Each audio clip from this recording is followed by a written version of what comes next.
asbaabta iyo saadaadka aan jecelnahayo waxaan idin leenahay kalab wanaagsan sidaad u jeedaan kalabta halkaan igala soo hadlayo waa degmada Mareerkur ee gobolka Galgaduud kalabta halkaan waxaa ka socdo banaabax digri ah oo lagu xusayo Allah u naxariistay caalimiintii waaweyneed sida Xaaji Aadan Maxamuud iyo Macal Cabdullaahi Macal Cabdiraxmaan kalabta waxaa ka soo qayb kala banaabaxa digriga ah dariiqada Axmadiya gaar ahaan Raxmaaniya قف على الباب قليلا واجعل ذكرى سبيلا والزم الباب قدوا وعشيا أصيلا إن تدعني لم تجدني للمضيعين خذولا إن عندي للمضيعين شرابا سلسبيلا فتعب اليوم قليلا تنعم درا طويلا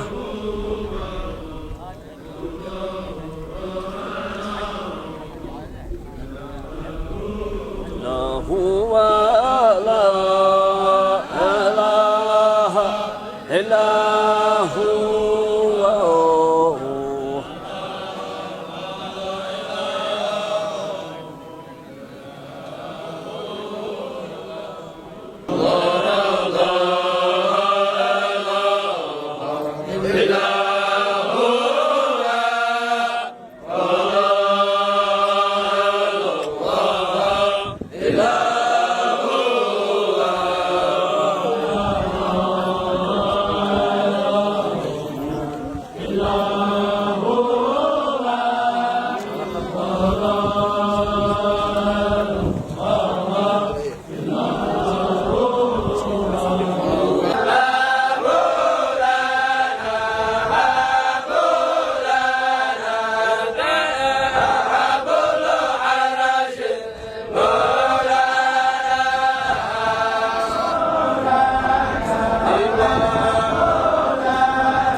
waxaynu la hadalnay qaar kamid ah mashaayikhda ka soo qayb gashay banaabaxa lagu xusayo Xaaji Aadan Maxamuud iyo Macal Cabdullaahi Macal Cabdiraxmaan meeshaan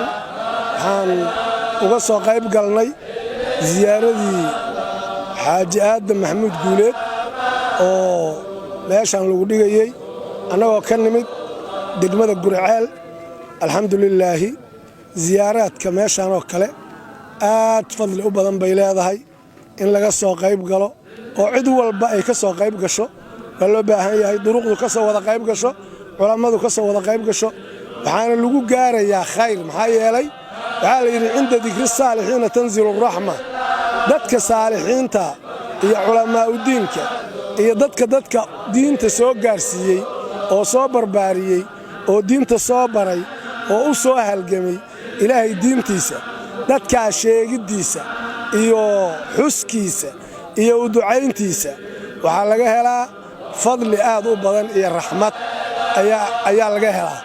marka annagu waxaan ka nimid Gurceel biidnillaahi alkariim dhowr baabuur baan ahayn meeshaan baan ziyaarada uga soo qayb galnay ilaahay mahadiis liqaa'ul ikhwaani xayaatu nafsi yaziidu xubballaahi yowma liqaa ayaa la yidhaahday marka xayan iyo wamayitanba waa soo ziyaaranay ilaahay ziyaaradeenna waxaan ka baryaynaa maqbuula inuu ka dhigo ilaahay waxaan ka baryaynaa inuu raxmad iyo khayr iyo madar iyo roob ilaahay nagu siiyo ilaahay waxaan ka baryaynaa mu'miniinta ziyaarada ka soo qayb gashay ilaahay dembi dhaaf inuu kala kulmiyo intii dadaal ku bixiday juhdi ku bixiday macnaha dheef ku bixiday wax walba ku bixiyey ilaahay inuu ajri jaziil ah oon la soo koobi karin ka siiyo ilaahay ayaan uga baryaynaa بسم الله الرحمن الرحيم الحمد لله رب العالمين إلهي سبحانه وتعالى ما هذا أسرنا توجه الرين inoo suurtageliyey inaan ka soo qayb galno siyaaratul ikhwaan ama siyaaradan waxa weeye mashaayikhda loo dhigayo oo lagu xusahayo sheekhii weynaa sheekhaani xaaji aadam iyo sheekh cabdilaahi oo runtii ka mid ahaa culimmadii in badan diinta islaamka u soo shaqaynaysay waan ku faraxsannahay ka soo qaybgelitaanka annagoo ka nimid degmada Cadaado runtiina aan ku faraxsannahay inaan ka soo qayb galno siyaaradan culamo badan ay isugu timid meeshaan runtii kulan farxadeed oo ka dhacay siyaarta culimada wax weyn ayaa lagu gaaraa mashaayikhda la siyaarto waana habka ay lagu soo gaartay diinteena suuban waxa weeye sidaasan insha Allah taala waxa weyn ugu faraxsannahay inaan ka soo qayb galno siyaaradan oo mashaayikhdeena lagu xusaayo mashaayikhdeena waxaan leenahay Ilaahay subhanahu wa ta'ala ha ka raali noqdo Ilaahay ha u naxariisto Ilaahay subhanahu wa ta'ala diintii iyo waxa weeye dariiqadii wanaagsanadii la soo gaarsiiyeenna kuwa ku sii dhaqna oo ku sii taagma oo ilaa iyo geeridooda sii haysta Allah naga yeelo meeshan aan joognaa waa degmada Mareegur oo ay ka socoto ziyaartii Xaaji Aadam Maxamuud insha Allah waan ku faraxsanahay si socoto khayr badan iyo barako Allah naga siiyo insha Allah gaar ahaan anigu walada Mareegur oo degan ayaan kamid ahay insha Allah aad iyo aad aan ugu faraxsanahay sida ay u socoto ziyaarada insha Allah khayr badan iyo barako Allah naga siiyo haday culimadu insha Allah si diinta noo soo gaarsiiyeenba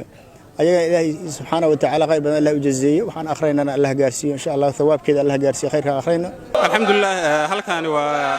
degmada Mareegur waxaan ka soo qayb galnay siyaarada macallin Cabdullaahi Maal Cabdiraxmaan iyo sheekhi weynaayo Xaaji Aadam Maxamuud Guuleed oo galabta ay inta ka socoto degmada Mareegur oo alaaba si sanad la loogu xusjiray alxamdulillah na waafajiyay aniga iyo team aan wada socono oo culimo waxaan ka soo qayb galnay siyaarada galabta anagoo ka nimid degmada Dhuusan Reeb ee caasimada Galmudug Ilaahay ma hada ka gaarto siyaaradan si sanad la inta oo dhacdaa waxa lagu xusuustaa oo lagu xusaa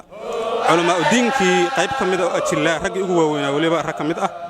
Xaaji Aadam Maxamuud Guuleed khayr badan Allah siiyo diintii iyo tirada badneed oo Qur'aan lahayd oo xadiis lahayd oo tafsiir lahayd oo fiqh lahayd oo carabiye lahayd oo inta ka faafi jiray xilli hadda laga joogo ilaa 130 sano ay socotaa oo macallimiintu aad u faafeen oo ardadii aad u faaftay oo culimadii mashaayikhdi aad u faafeen waxaan jeclahay juqraafi ahaan dhulka uu ka bilaabo shaqada waxay ahayd bariga fog ee gobolka Mudug laakiin maanta Soomaaliya geedahan way kala gaartay diintii oo keenay shaqo khayr Allah siiyo si sanad la ayaa loo xusaa xamra waa lagu xusaa galguduud oo hadda aan joogno waa lagu xusaa Mudug sidoo kale waa lagu xusaa iyo meelo badan oo xirti ay kala gaartay iyo caam ahaan muslimiinta culimada xusta si guudba aad ayaan ugu faraxsanahay Ilaahana soo waafajiyay waxaan rajaynaynaa sanadkiisa inaan barwaaqo iyo bashbash aan ku gaarno oo siyaaradu ay noo nicmaysnaato Ilaahay ira waana salaama dhamaan ka soo qayb galayaasha siyaaradan ayaa noqonaysa siyaaradii 73aad oo sanad kasta xilligan oo kale laga dhiga degmada Mareegur ee gobolka Galgaduud waxaana ka soo qayb gala dariiqada Axmadiya Kaaraan Raxmaaniya caawa ayaa lagu wada halkan in ka dhacdo dhafar Saadaam Cabdulla Siyaad hoyga diinta TV degmada Mareegur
وسيدي